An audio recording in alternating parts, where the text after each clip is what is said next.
سلام یا حسین لا حول ولا قوة إلا بالله العلي العظيم حسبنا الله ونعم الوكيل نعم المولى ونعم النصير أعوذ بالله من الشيطان الرجيم بسم الله الرحمن الرحيم الحمد لله الذي يؤمن الخائفين وينجي الصالحين ويزع المستكبرين ويهلك ملوكا ويستخلف آخرين والصلاة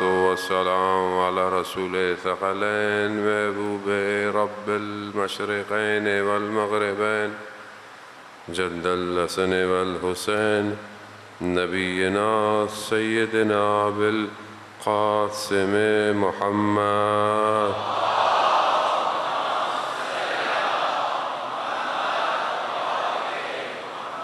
وعلى آله الطيبين الطاهرين المعصومين لا سيما بقية الله في الأرضين روحي وأرواحنا لتراب مقدم الفداء ولعنة الله على أعدائهم أجمعين بسم الله الرحمن الرحيم رب اشرح لي صدري ويسر لي أمري واحلل عقدة من لساني يفقهوا قولي أما بعد فقد قال الله تبارك وتعالى في كتاب الحكيم والقرآن المجيد وما خلقت الجن والإنس إلا ليعبدون صلوات بھیجے محمد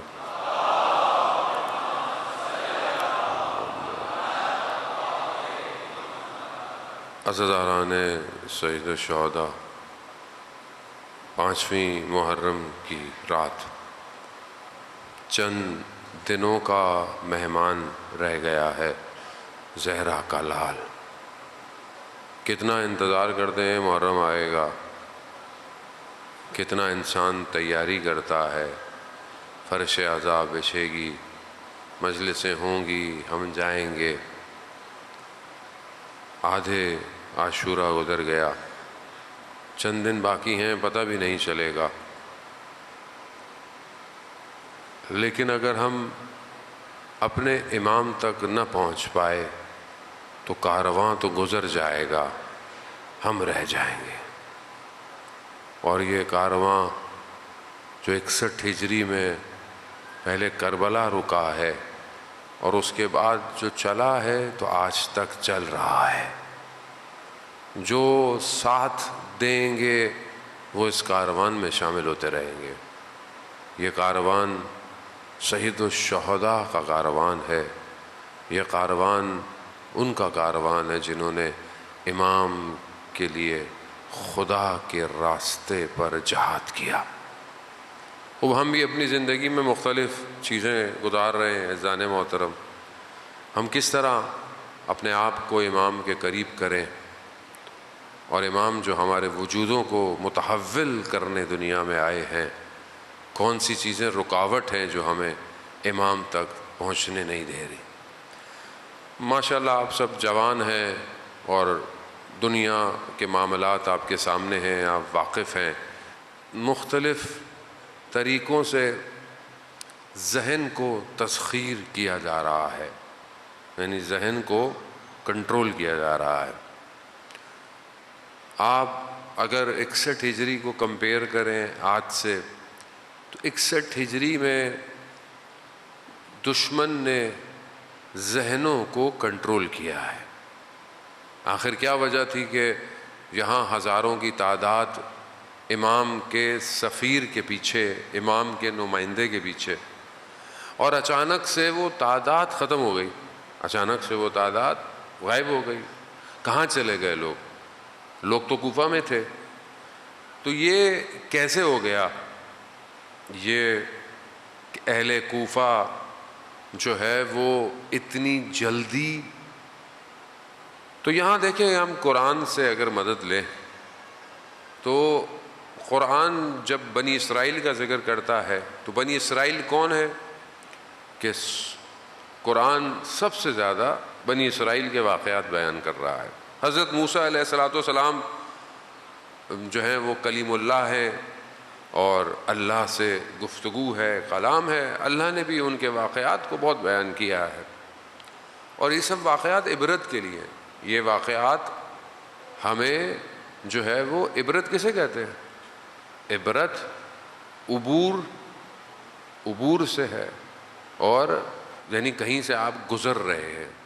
جب آپ کہیں سے گزر رہے ہیں تو آپ گزرتے وقت کیا مشاہدہ کر رہے ہیں؟ کیا دیکھ رہے ہیں؟ ایسے گزر جائیں گے؟ نہیں. یعنی آپ کو زندگی میں عبرت لینی. نہج البلاغہ، خوب یہ نہج البلاغہ کیا ہے؟ نہج البلاغہ کلام امیر ہے. کلام امیر اگر آپ خطبوں اور لیٹرز دیکھیں، امام نے اپنے گورنروں کو لیٹر لکھے ہیں، اپنے اصحاب کو لیٹر لکھے ہیں، اور بھی لوگوں کو لیٹر لکھے ہیں. ایک لیٹر میں امام نے جو ہے وہ یہ بیان کیا ہے، حارث ہمدانی کو امام نے جو لیٹر لکھا ہے اس میں امام نے کہا ہے حارث کو مخاطب کرتے وقت کہ جو چیزیں تاریخ میں ہو چکی ہیں نا وہ دوبارہ ہوں گی، دوبارہ ریپیٹ ہوں گی. تو تمہیں گزشتہ لوگوں سے عبرت لینی ہے. اور عبرت جو ہے وہ ایسے نہیں آتی ہے کہ آپ فوراً عبرت کو حاصل کر لیں. نہیں، عبرت حاصل کرنے کے لیے انسان کو فہم ہونا پڑتا ہے. یعنی ان سے سمجھ بوجھنے کی صلاحیت تو ہو جو عبرت لے. وہ بچہ جو ہے وہ عبرت نہیں لے پاتا. بچہ پلگ میں انگلی ڈالتا ہے، اس کو کرنٹ لگ جائے، کچھ بھی جائے، آپ اس کو منع کریں، بچہ ہے، کیونکہ اس کے اندر ابھی جو ہے وہ صلاحیت نہیں ہے کہ وہ چیزوں کو کمپائل کر سکے. ابھی اس کے اندر اتنی سارے وہ ٹچ کر کے چیزوں کو محسوس کرتا ہے، لگ جائے تھوڑا سا پیچھے ہو جائے گا پھر دوبارہ چلا جائے گا. لیکن عبرت کے لیے فہم ہونا چاہیے. انڈرسٹینڈنگ علم کی طرف متوجہ کرتی ہے. جب آپ انڈرسٹینڈ کر سکیں، مثلا ایک بچہ ہے اس کی سمجھنے کی صلاحیت کم ہے تو آپ اس کو کچھ بھی پڑھاتے رہیں اس کو سمجھ نہیں آئے گا. بچے ہوتے ہیں، اسپیشل چائلڈ ہوتے ہیں، ذہن انسان بڑا ہو جاتا ہے مگر ذہن بالغ نہیں ہوتا. خوب کیوں؟ کیونکہ اس کے اندر آپ پینیٹریٹ بات نہیں کر. جس طرح بڑھتا ہے فہم بڑھتا ہے، انڈرسٹینڈنگ بڑھتی ہے، علم پرسیو ہونا شروع ہو جاتا ہے، باڈی علم حاصل ہوتا ہے. علم جب بڑھتا ہے تو پھر انسان بصیرت کی طرف جاتا ہے. علم انسان میں بصیرت پیدا کرتی ہے. بصیرت کیا؟ خوب علم تو بہت سارا ہے، جانتے بہت سارے ہیں، لیکن بصر جو انسان اپنے اندر کی آنکھ سے چیزوں کو اینالائز کرتا ہے وہ ہر کسی میں نہیں ہوتی. وہ ایک بنی اسرائیلی کے بیچارے علماء کے واقعات ہیں. ہمارے والے تو سارے علماء ماشاءاللہ بہت ہی کمال پر ہیں، ان کے کیا واقعات آپ کو بیان کریں. بنی اسرائیل والے ہمیں کچھ کہیں گے نہیں، اس لیے انہیں کے علماء کے واقعات آپ کو بیان کر دیتے ہیں. جانے محترم، عالم تھا اللہ دو، ایک عابد ہے ایک متفکر ہے.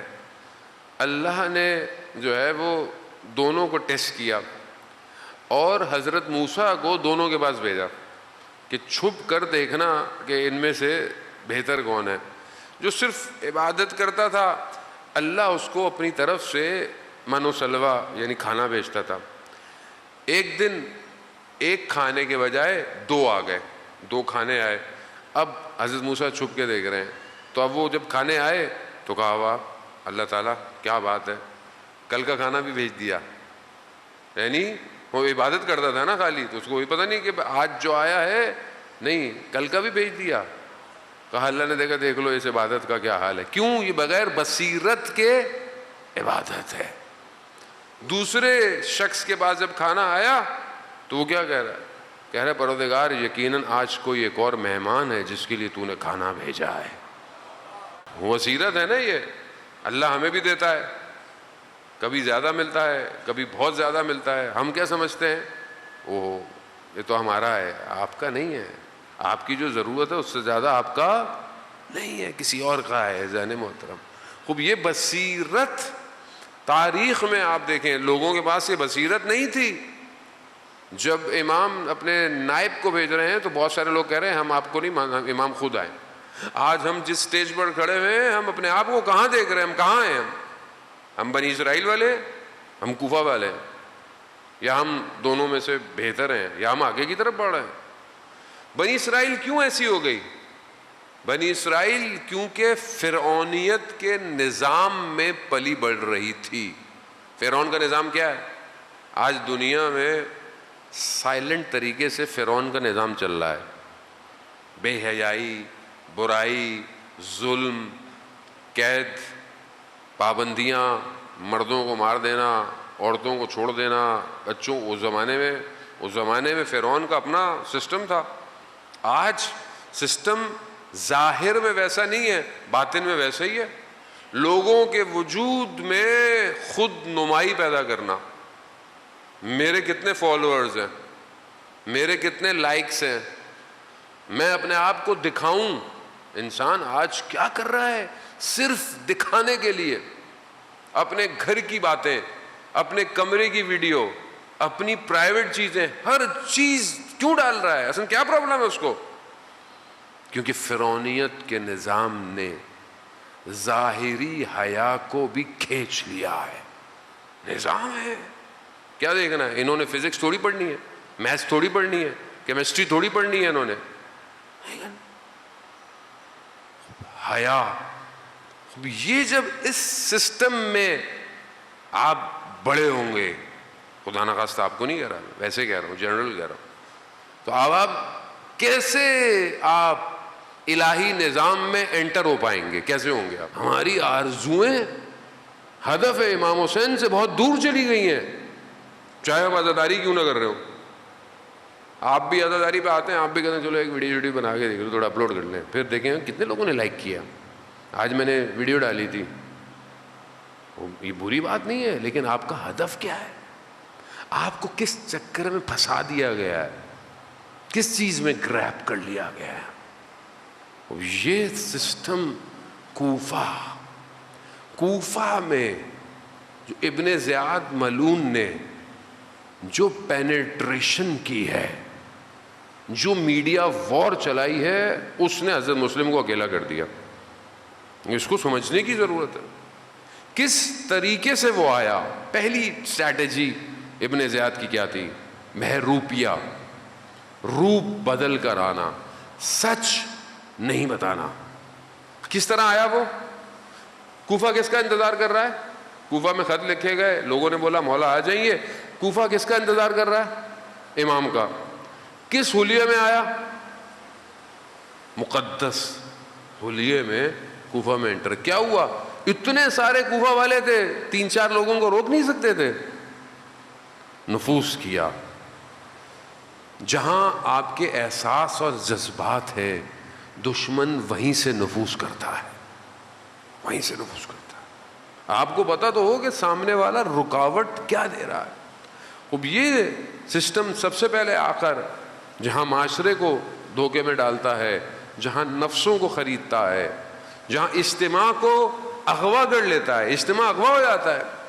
اب آپ سوچیں نا کہ ہم کتنی بڑی تعداد میں جو ہے وہ پوری دنیا میں ذکر امام حسین علیہ السلام کر رہے ہیں، پوری دنیا کے اندر. اب یہ پوری دنیا میں ذکر کے باوجود بھی ہم تبدیلی اس طرح نہیں لا پا رہے جس طرح لانی چاہیے. اس کی وجہ کیا ہے؟ کیونکہ ہم اغوا ہو جاتے ہیں. ہم یہاں سے باہر نکلتے ہیں، جیسے بہت سارے لوگ کہتے ہیں مولانا صاحب، میں مانچسٹر میں تھا، میرے دوست ساتھ تھے، ان کی ڈیوٹی تھی، روز مجھے مجلس میں لے کے جاتے تھے. وہ ان کے چکر میں مجھے روز مجلس بھی نہیں پڑھنی پڑتی تھی، ریپیٹ بھی نہیں کرتا تھا میں تو روز، یہ تو ساتھ میرے ہوتے ہیں. تو انہوں نے کہا مولانا صاحب مجلس میں تو ایسا لگتا ہے کہ بس انسان ٹکرے مار دے، توبہ، لیکن ویسے باہر نکلتے ہیں پھر وہی دنیا، وہی چیزیں آ جائیں. وہ دنیا ایسی ہے، دنیا یہ ہماری تو کوئی اتنی حیثیت بھی نہیں، نہ ہمارے زبان میں اتنی تاثیر ہے. لوگ رسول خدا حضرت محمد مصطفیٰ صلی اللہ علیہ وآلہ وسلم صلی اللہ اصحاب فرماتے ہیں کہ یا رسول اللہ جب ہم آپ کے ساتھ ہوتے ہیں تو ہماری ایک عجیب کیفیت ہوتی ہے، لیکن جیسے ہی ہم باہر نکلتے ہیں ہمیں ایسا لگتا ہے دنیا واپس آ گئی۔ رسول خدا فرماتے ہیں اگر ہر وقت تمہاری حالت ایسی رہے تو ملائکہ تمہارے ہاتھوں کو چومنے لگ جائیں۔ اب یہ فطرت ہے انسان، اور یہ بہرحال جہاں انسان بری چیز بھول جاتا ہے وہاں اچھی چیز بھی بھول جاتا ہے، لیکن تکرار، ریپیٹیشن انسان کو بچا کے رکھتی ہے۔ اسی لیے 5 وقت کی نماز ایک چھوڑ دو گے، دوسری چھوڑ دو گے، تیسری چھوڑ دو گے، چوتھی چھوڑ دو، 5ویں تو پڑھو گے، آج چھوڑ دو گے کل تو پڑھو گے۔ کیوں رکھی ہے؟ ہفتے میں ایک دن عبادت نہیں ہے، اسی لیے عزاداری بھی ہر وقت ہے۔ آپ کا اپنا بھی کوئی مر جائے حسین کو یاد کرو، کیوں؟ کیونکہ حسین کو بھولنا نہیں ہے ظالم، اور یہ ہمارا اس میں کوئی کمال نہیں ہے۔ اب یہاں یہ بہت امپورٹنٹ ہے کہ وہ چیز جو انسان کو سب سے پہلے توڑتی ہے وہ یہی ہے کہ انسان علم اور فہم اور دین کی طرف محنت نہیں کر رہا۔ ہم جن لوگوں کا ذکر کر رہے ہیں، جن لوگوں کے لیے آج آئے ہیں عزیزان محترم، میں نے آہستہ آہستہ اسٹیپ آپ کی خدمت میں بیان کیے کہ ہم کس طریقے سے جو ہے وہ اپنے قلب کو روشن کریں۔ قلب کو روشن کرنے کے لیے ظاہر ہے عقل جو ہے، خداوند متعال نے عقل کو 75 لشکر دیے ہیں۔ حدیث عقل و جہل جو ہے اس میں اللہ نے عقل کو لشکر کیا ہے؟ شجاعت، صبر، استقامت، ایمان، یہ سب عقل کے لشکر ہیں۔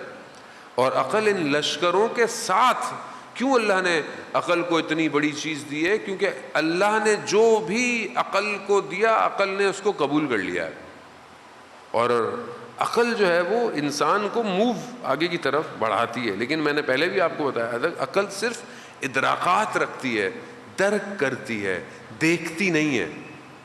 دیکھتا قلب ہے انسان کا، لیکن اب اس قلب کو روشن کرنے کے لیے انسان کو محنت کرنی ہے۔ پہلی چیز علم ہے، فہم ہے۔ وہ معاشرہ جو کتاب دوست نہ ہو وہ معاشرہ ترقی نہیں کرتا، اور بہت جلدی ایسے معاشرے پر جھولا کا طبقہ حاکم ہو جاتا ہے۔ یعنی کون؟ یعنی جاہل لوگ حاکم ہو جاتے ہیں۔ کیوں؟ کیونکہ معاشرہ علم دوست نہیں ہے۔ معاشرہ علم کیسے آئے گا؟ علم تبھی آئے گا کہ جب آپ مطالعہ کریں گے، پڑھیں گے۔ ہمارا مطالعہ کتنا ہے عزیزان محترم؟ دیکھیں میں جو بھی آپ سے بیان کرتا ہوں تو تھوڑی دیر ہے، 1 گھنٹہ بھی پورا نہیں ہوتا، وہ بھی ٹوٹے پھوٹے لفظ ہیں، میرے پاس اتنا علم بھی نہیں ہے۔ لیکن اگر آپ خود رشد کرنا چاہتے ہیں تو آپ کو اپنی زندگی میں مطالعے کے اصول قائم کرنے پڑیں گے، اور خاص طور پہ جوان ہیں آپ۔ میں نے کل آپ کو بتایا کہ ہماری زندگی میں ایک جو چیز ہے وہ فرصت ہے، اپرچونٹی ہے۔ آپ کے پاس اپرچونٹی ہے۔ پہلے آپ جائیں کسی اور ملک میں، ویسٹ میں جائیں تو لوگ اپنی ٹریولنگ میں بک رکھتے ہیں، ناول پڑھتے ہیں، کچھ بھی پڑھتے ہیں۔ ٹرین میں ایک سٹاپ سے دوسرے سٹاپ میں اٹھے، کتاب پڑھی، 2 صفحے پڑھے، واپس بک مارک لگایا، گاڑی میں ڈالا، اتر گئے۔ خوب یہ ہیبٹ اب تو وہاں پہ بھی آہستہ آہستہ کم ہو گئی ہے۔ لیکن یہ آپ سوچیں کہ ہم نے کتنی کتابوں کا مطالعہ کیا آج تک؟ دین کے معاملے میں ہماری کتنی کتابیں؟ لوگ مولانا سوال پوچھتے ہیں، لوگ ہم سے سوال پوچھتے ہیں، ظاہر ہے ہمارا حق بنتا ہے، مولانا صاحب یہ بتا دیں، یہ بتا دیں۔ یہ جو آپ ہم سے پوچھ رہے ہیں، اس پوچھنے سے پہلے آپ نے کتنا سرچ کیا؟ ابھی تو آپ کے سامنے احکام sistani.org، khamenei.org، leader.org، اسلام، کتنی ویب سائٹس ہیں، اس کے اوپر سب کوشچن آنسر ہیں، لیکن ہم سرچ نہیں کرتے۔ مولانا صاحب آپ ہی بتائیں گے بھائی، اچھا بھائی ابھی ہم بتائیں گے۔ دوسری بات سب سے امپورٹنٹ احکام کے علاوہ عقیدہ ہے، دین، توحید ہے۔ توحید پر ہم نے کتنی کتابیں پڑھ لی؟ نبوت پر ہم نے کتنی کتابیں پڑھی ہیں؟ امامت پر ہم نے کتنی کتابیں پڑھی ہیں؟ ہم کربلا پر ہم نے کتنی کتابیں پڑھی؟ کربلا پر ہم نے خود کتنی کتابیں پڑھی ہیں؟ عزیزان محترم پھر ہم کیسے یہ کہہ سکتے ہیں کہ یہ معاشرہ ظہور کی طرف حرکت کر رہا ہے؟ کیسے کرے گا؟ آپ اپنے سبجیکٹ کی کتنی کتابیں پڑھتے ہیں؟ اسکول میں جو پڑھایا جاتا ہے وہ تو میں نے پڑھا ہے، ہوم ورک کیا. ہمارا تو ملک وہ ہے جہاں اسکول مہنگے سے مہنگا بھی ہو پھر بھی ٹیوشن پڑھنی ہے. ہمیں تو بھائی مہنگے اسکولوں میں کیوں کرا رہے ہو؟ پھر ٹیوشن تو پڑھے گا بچہ. تو اس کا مطلب کیا ہے؟ یعنی تعلیمی نظام میں سب سے بڑا نقص یہ ہے کہ اسکول پڑھا ہی نہیں رہا اس کو، ٹیوشن پڑھتا ہے. وہ کوئی بھی ہو ٹیوشن پڑھے گا. ٹیوشن کا کاروبار اچھا ہے ہمارے. اور میں ہی نہیں کہتا کہ آپ لوگ ٹیوشن جو پڑھاتے ہیں نہ پڑھائیں بھائی، لیکن آپ یہ دیکھیں نا کہ کئی ملک ایسے ہیں جہاں ٹیوشن کا کانسیپٹ ہی نہیں ہے. اصل کانسیپٹ نہیں ہے ٹیوشن کا. کیوں؟ وہ اسکول کیا کرنے جا رہا ہے؟ وہ ٹھیک ہے ہیلپ چاہیے، کبھی کسی سے لے لی، اور لیکن جو ہم پڑھایا جا رہا ہے، کیا یہ جو سبجیکٹ پڑھ رہا ہے اس پر بھی محنت ہو رہی ہے کہ نہیں ہو رہی ہے؟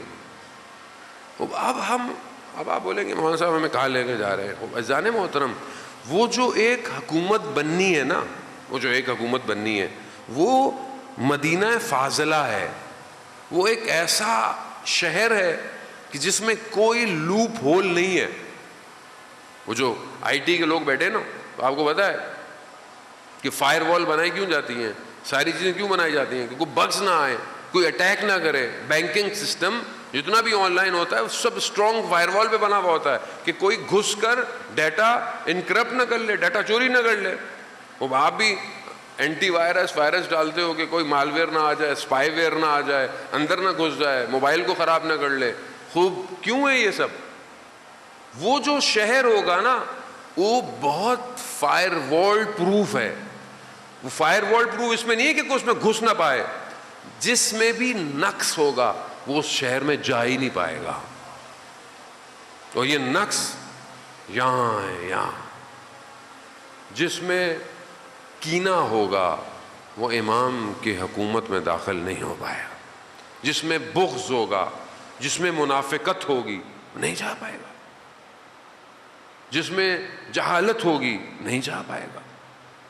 جو اپنی طرف متوجہ نہیں اور دوسروں کی طرف انگلیاں اٹھاتا ہوگا وہ نہیں جا پائے گا. آپ دیکھیں اب یہ علماء کی زندگی کی طرف متوجہ ہوں. واقعہ میں پہلے آپ کی خدمت میں بیان کر چکا ہوں کہ انسان خوب پہچانا جاتا ہے.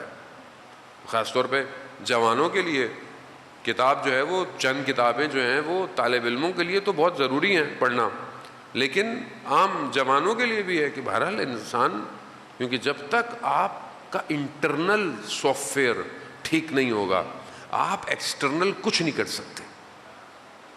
انٹرنلی کمزور تھے، ابن زیاد نے تلواروں کو سونوں سے خرید لیا.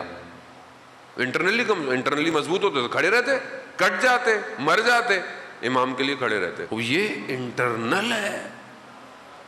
یہ مجلس حسین سے اٹھ کے آدمی جائے اور واپس میں چلتے والے کو دو لگا دے، منہ سے لگا، پٹو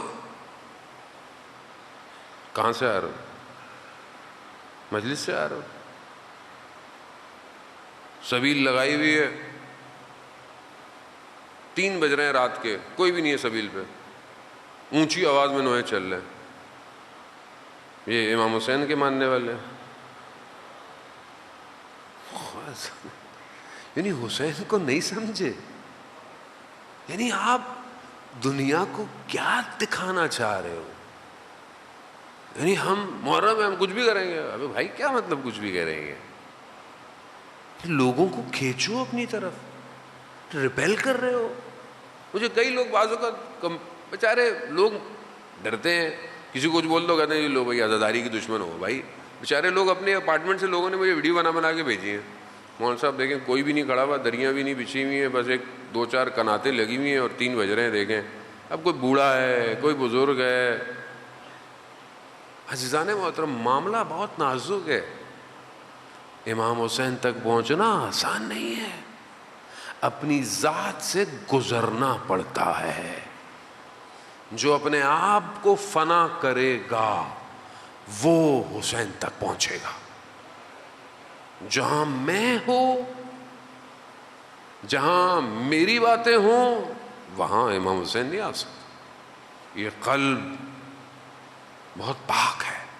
اسی کی تو اصلاح کرنی ہے, مجلس ہے اس لیے. میں اپنی اصلاح کے لیے آتا ہوں. میں خود مجلس نہ پڑھوں میں مر جاؤں گا. وہ چند دن گزرتے ہیں میں کہیں ٹریول نہ کروں, میرے گھر والے میرے چہرے پر پریشانی دیکھتے ہیں, تو وہ کیا کہتے ہیں, اب آپ بہتری یہ چلے جائیں تو اچھی بات ہے کہیں نہ کہیں, کیونکہ آپ کے حالات ہمیں اچھے. کیوں؟ کیونکہ رزق کے معنوی ذکر حسین ہے, وجود کو ذکر چاہیے. امام علی علیہ السلام فرماتے نہیں تھے کمیل سے, کمیل واز کرو واز. کیوں؟ کان سننا چاہتے ہیں. وہ جب انسان وجود اس کا گفتگو کرتا ہے تو وہ خود بھی سن رہا ہوتا ہے, خود سن رہا ہے. ہمارے ایک مرشد کہتے تھے کہ تم جب بولتے ہو تو تم نہیں بول رہے, ہم بول رہے ہوتے ہیں. بیسیکلی ہم خود سن رہے ہیں, ہم خود سننا چاہتے ہیں. کچھ پہلی چیز یہی ہے کہ انسان فہم علم بڑھائے زندگی میں. کتاب PDF ڈاؤن لوڈ کر لیں, آسان ہے. 10 دن 10 حدیثیں تو پڑھ سکتے ہیں. 10 دن امام حسین کی 10 حدیثیں پڑھ تو سکتے ہیں. یہ تو ہماری اپنی بھی کوتاہی ہے جان محترم, ہم بھی آپ کو باتیں نہیں بتاتے ہماری. میں دوسرے علماء کو تو نہیں کہہ سکتا, میں اپنی غلطی آپ کے سامنے آشکار کر رہا ہوں. اب ہم 10 دنوں میں کچھ چیزیں پڑھ سکتے ہیں, سیکھ سکتے ہیں. خوب جہاں آپ اتنا سیکریفائس کرتے ہیں اپنے ٹائم کے لیے, وہاں تھوڑا سا اور کر سکتے ہیں. یہ نقصان نہیں دے گا. علم ہمیشہ انسان کے وجود کو نورانی کرتا ہے, نور آتا ہے. اور اگر جب ویسے بھی معصوم کا قول ہو تو انسان کا وجود ویسے ہی نورانی ہو جاتا ہے. امام رضا علیہ السلام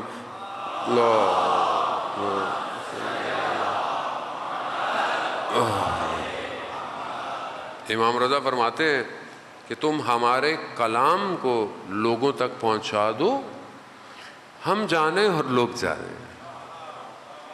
اور یہی امام فرماتے ہیں کہ مجھے مشہد سے بڑی محبت ہے. ویسے تو ہر حرم سے محبت ہے, لیکن مشہد کی ہوا کچھ الگ ہی ہے. ویسے امام فرماتے ہیں کہ تم اللہ کی طرف سے, کہ تم اگر اللہ کے کم دیے ہوئے پر راضی ہو جاؤ تو خدا تمہارے کم عمل کو بھی قبول کر لے گا. یہ انسان خوب طلب تڑپ ضروری ہے جان محترم. ایک عالم دین جن کو اللہ نے توفیق دی ہوئی تھی کہ وہ حرم میں سحر کی اور فجر کی نماز پڑھا کرتے, 2 گھنٹے کہتے ہیں کہ تہجد پڑھا کرتے تھے. 2 گھنٹے تہجد. خدا ہمیں بھی جو ہے وہ اس سحر میں خدا کلام کرنے کا رزق عطا فرمائے. تہجد پڑھا کرتے تھے. بیمار ہو گئے, مریض ہو گئے, شدید مریض ہو گئے, ہاسپٹل چلے گئے. اب خدا جو ایک توفیق تھی جو ہر روز مشہد میں امام کے حرم میں جانے کی, اب وہ کم ہو گئی. تو بڑا گریہ کیا انہوں نے کہ پاؤں میں شدید درد, نہیں جا سکتے.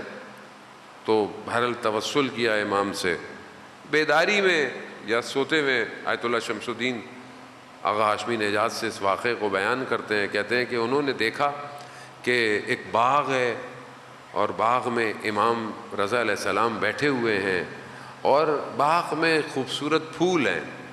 انہوں نے ایک پھول توڑا اور مجھے دیا اور پھر اپنے ہاتھ کو میرے ٹانگ پر جو ہے وہ لگایا.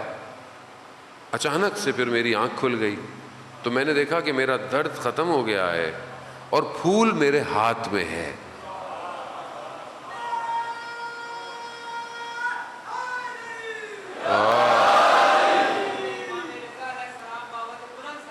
اللہم صلی علی.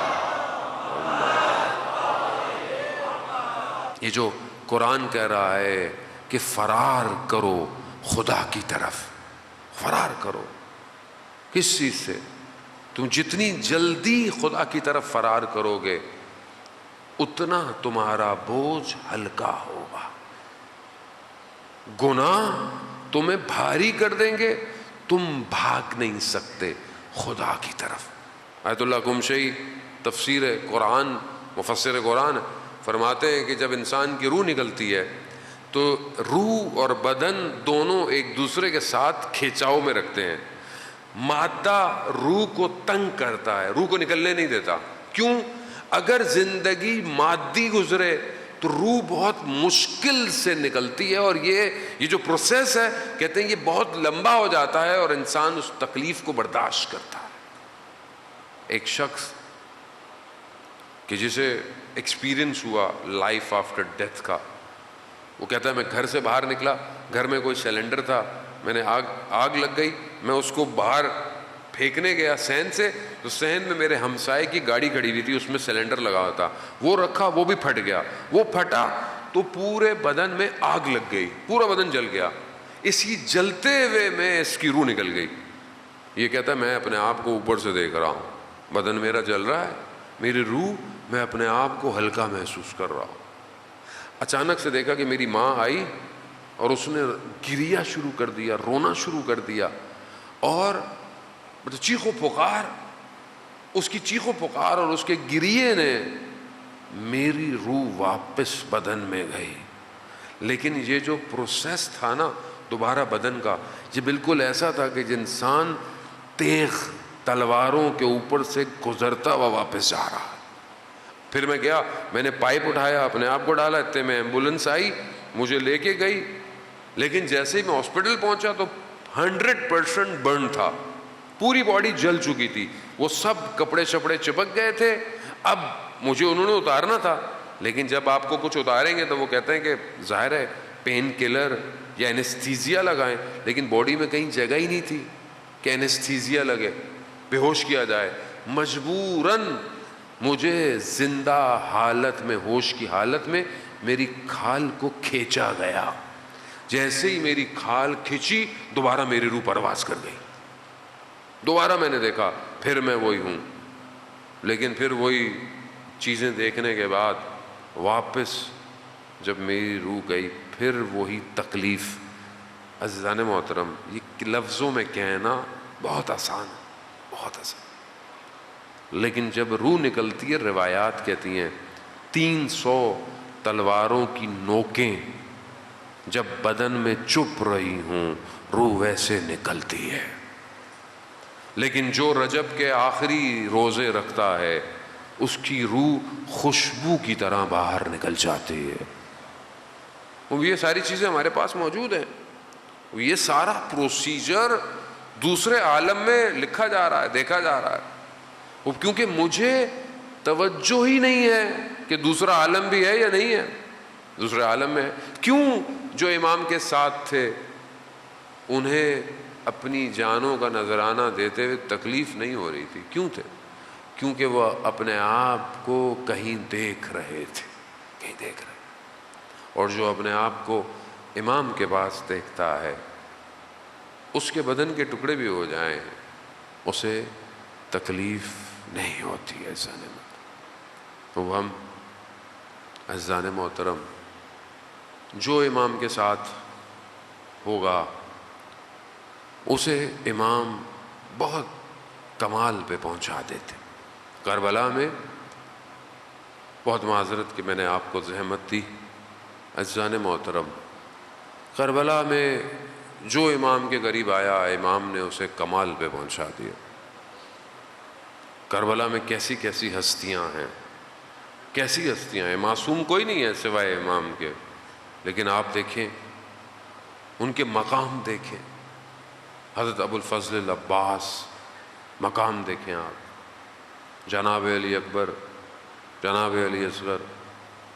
اب یہ ہستیاں یہ آسان نہیں ہے، آج آپ ان کا ذکر کرتے ہیں، آج آپ ان کے لیے رو رہے ہیں، یہ کوئی یہ عام دنیا ہے، یہ وادی عام وادی نہیں ہے، یہ کسی اور وادی میں ماجرا ہر سال ہوتا ہے تو آپ کی آنکھوں میں آنسو آنا شروع ہو جاتے ہیں۔ یہ ماجرا ریپیٹ ہو رہا ہے، آپ کا قلب پاک ہے، آپ اس عالم سے چیزوں کو محسوس کر رہے ہیں۔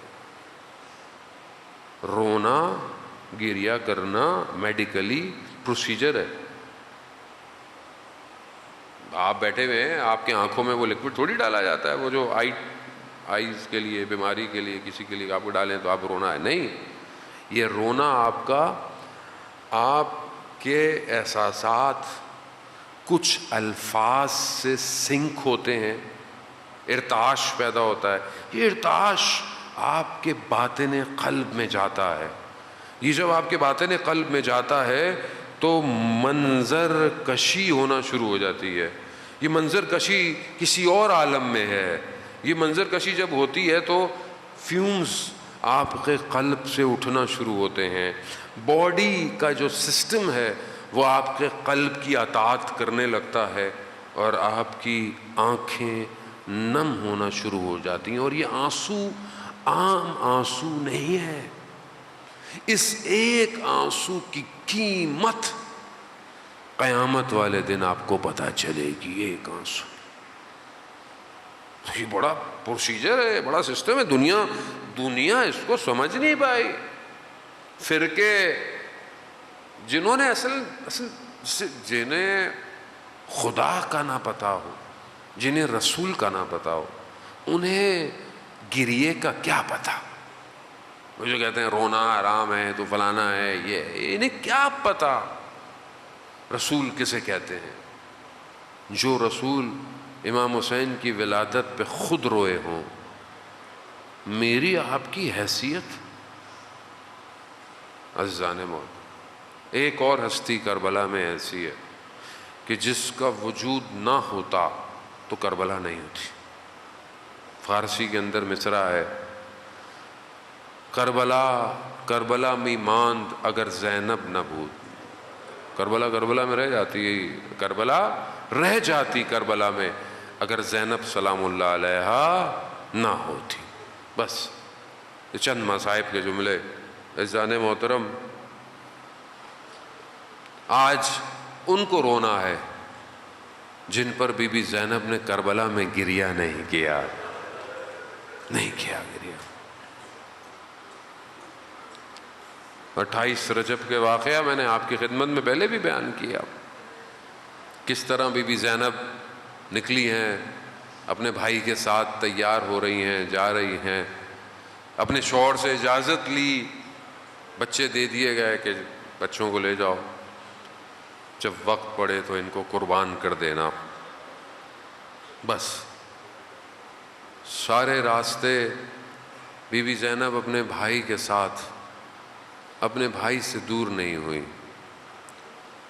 عجیب محبت ہے بہن بھائیوں کی, عجیب محبت. بھائی کے لیے پریشانی, بھائی کے لیے اضطراب. شب عاشور بھی بی بی زینب اپنے بھائی کے لیے پریشان ہے. بھیا یہ اصحاب کل آپ کا ساتھ دیں گے یا نہیں دیں گے, کیونکہ ماں کی ایک نشانی تو رہ گئی ہے. اب اس نشانی کو کیسے زینب چھوڑ دے. اللہ اکبر. ہاں عزاداران محترم, شب عاشور ہر ماں اپنے بچوں کو تیار کر رہی ہے. کربلا کی ماؤں کو سلام کہ جنہوں نے تشنگی اور پیاس اور غربت اور دشت کربلا کے باوجود اپنے بچوں کو تیار کیا. کسی ماں نے یہ بہانہ نہیں دیا کہ مطلب ہم کیسے تیار کریں. نہیں, ہر ماں رات کو اسی امید پر ہے کہ صبح اس کے جگر کے ٹکڑے امام پر قربان ہو جائے. بی بی زینب بھی اپنے بچوں کو رات کو یہی وصیت کر رہی, بیٹا صبح اپنے ماموں پر قربانی دینی ہے. امام نے اجازت دی, جاؤ. اون و محمد گئے. جنگ آپ سنتے رہتے, میں تو اتنا بہرحال مقتل اور رجس نہیں پڑھ پاتا. جعفر طیار کے پوتے ہیں, حیدر کرار کے نواسے ہیں, جنگ تو جانتے تھے. دونوں نے خطرناک وار کیا.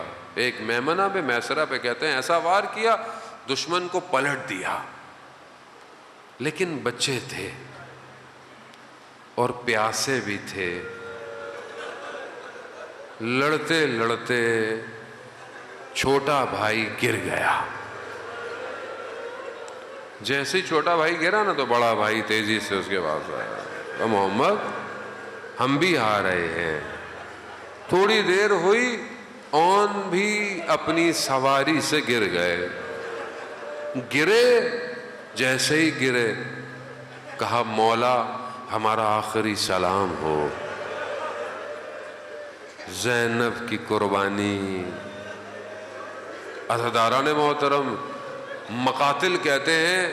پھر آپ جانتے ہیں نا کہ یہ بہت سارے باتیں جو ہیں وہ خود آپ تصور کریں.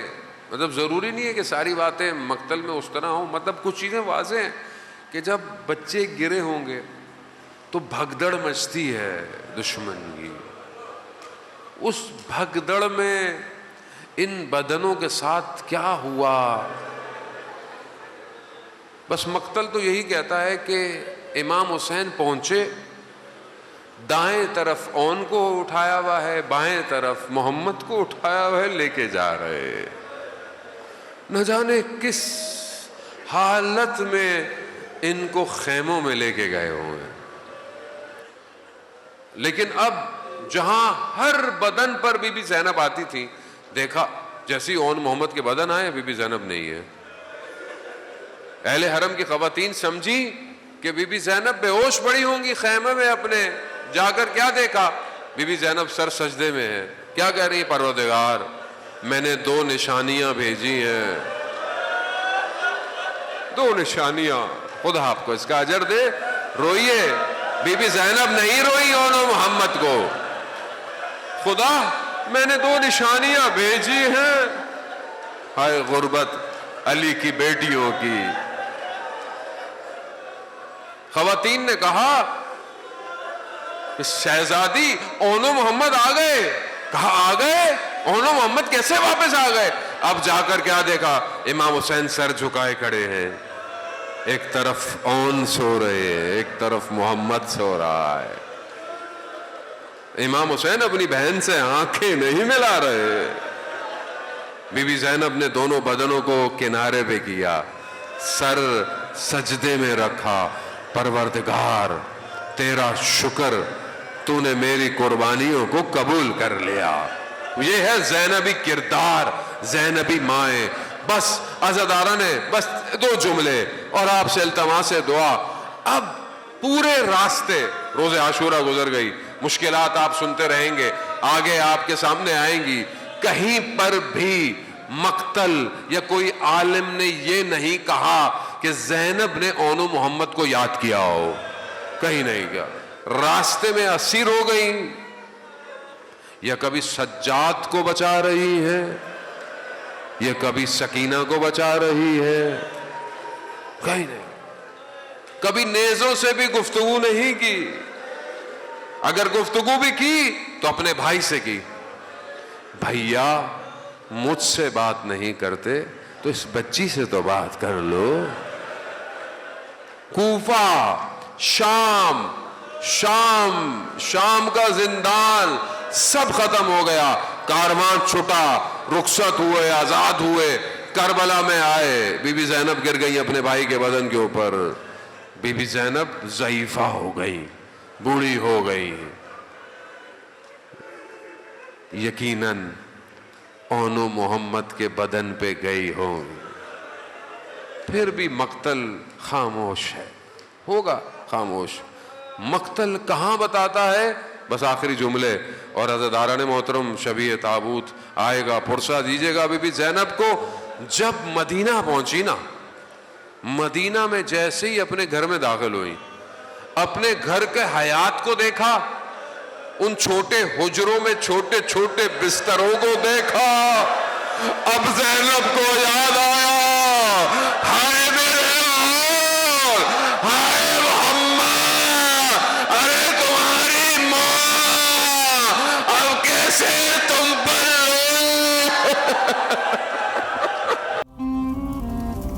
یا